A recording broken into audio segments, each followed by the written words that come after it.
Hi friends, Jesus with us ಚಾನೆಲ್ಗೆ ನಿಮಗೆ ಮತ್ತೆ ಸ್ವಾಗತ. ದಯವಿಟ್ಟು ವಿಡಿಯೋವನ್ನು ಸ್ಕಿಪ್ ಮಾಡದೆ ಪೂರ್ತಿ ನೋಡಿ ದೇವರ ವಾಕ್ಯವನ್ನು ಸಂಪೂರ್ಣ ತಿಳಿಯುವಿರಿ. ನೀವು ಫಸ್ಟ್ ಟೈಮ್ ನಮ್ಮ ಚಾನೆಲ್ಗೆ ಬಂದಿದ್ದಾರೆ, ದಯವಿಟ್ಟು ಸಬ್ಸ್ಕ್ರೈಬ್ ಮಾಡಿ. ವಿಡಿಯೋವನ್ನು ಲೈಕ್ ಮಾಡಿ, ವಿಡಿಯೋವನ್ನು ನಿಮ್ಮ ಸ್ನೇಹಿತರಿಗೆ ಶೇರ್ ಮಾಡಿ. ನಿಮ್ಮಿಂದ ನಮಗೆ ಹೊಸ ವಿಡಿಯೋ ಮಾಡಲು ಸ್ಫೂರ್ತಿ ಸಿಗುತ್ತದೆ.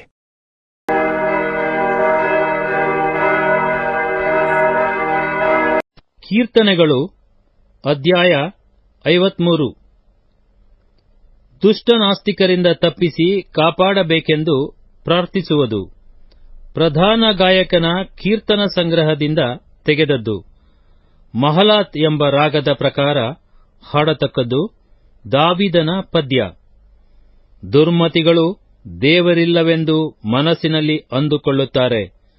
ಅವರು ಕೆಟ್ಟು ಹೋದವರು, ಹೇಯ ಕೃತ್ಯಗಳನ್ನು ನಡೆಸುತ್ತಾರೆ. ಅವರಲ್ಲಿ ಒಳ್ಳೆಯದನ್ನು ಮಾಡುವವರೇ ಇಲ್ಲ.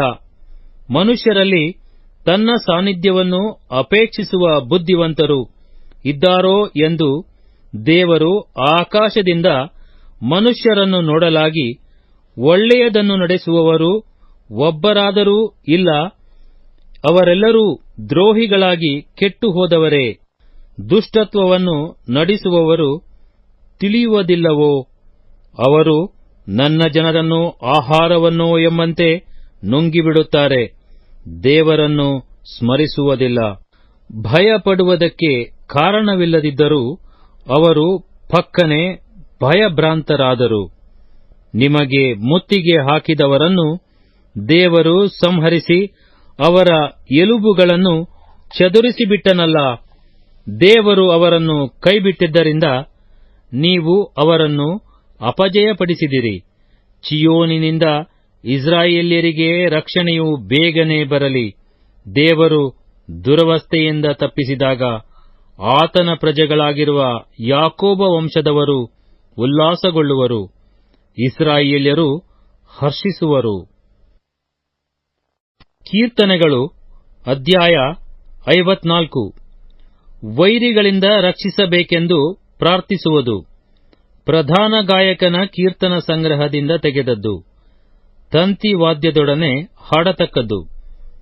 ಜಿಫೆಂಬೆಂಬ ಸ್ಥಳದವರು ಸೌಲನ ಬಳಿಗೆ ಬಂದು ದಾವೀದನು ತಮ್ಮಲ್ಲೇ ಅಡಗಿಕೊಂಡಿದ್ದಾನೆಂದು ತಿಳಿಸಿದಾಗ ದಾವೀದನು ರಚಿಸಿದ ಪದ್ಯ. ದೇವರೇ, ನಿನ್ನ ನಾಮ ಮಹತ್ತಿನಿಂದ ನನ್ನನ್ನು ರಕ್ಷಿಸು. ನಿನ್ನ ಪರಾಕ್ರಮದಿಂದ ನನ್ನ ನ್ಯಾಯವನ್ನು ಸ್ಥಾಪಿಸು. ದೇವರೇ, ನನ್ನ ಪ್ರಾರ್ಥನೆಯನ್ನು ಲಾಲಿಸು. ನನ್ನ ಮಾತುಗಳಿಗೆ ಕಿವಿಗೊಡು. ಅನ್ಯರು ನನಗೆ ವಿರೋಧವಾಗಿ ನಿಂತಿದ್ದಾರೆ. ಬಲಾತ್ಕಾರಿಗಳು ನನ್ನ ಪ್ರಾಣವನ್ನು ತೆಗೆಯಬೇಕೆಂದಿದ್ದಾರೆ. ಅವರು ದೇವರನ್ನು ಲಕ್ಷಿಸುವುದೇ ಇಲ್ಲ. ಸೆಲಾ.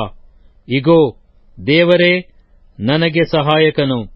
ಕರ್ತನೇ, ನನ್ನ ಪ್ರಾಣವನ್ನು ಕಾಪಾಡುವವನು. ನನ್ನ ಕೆಡುಕಿಗೆ ಸಮಯ ನೋಡುವವರು ತಾವೇ ಕೇಡನ್ನು ಅನುಭವಿಸಲಿ. ನೀನು ನಂಬಿಗಸ್ತನಲ್ಲವೇ? ಅವರನ್ನು ನಿರ್ಮೂಲ ಮಾಡು.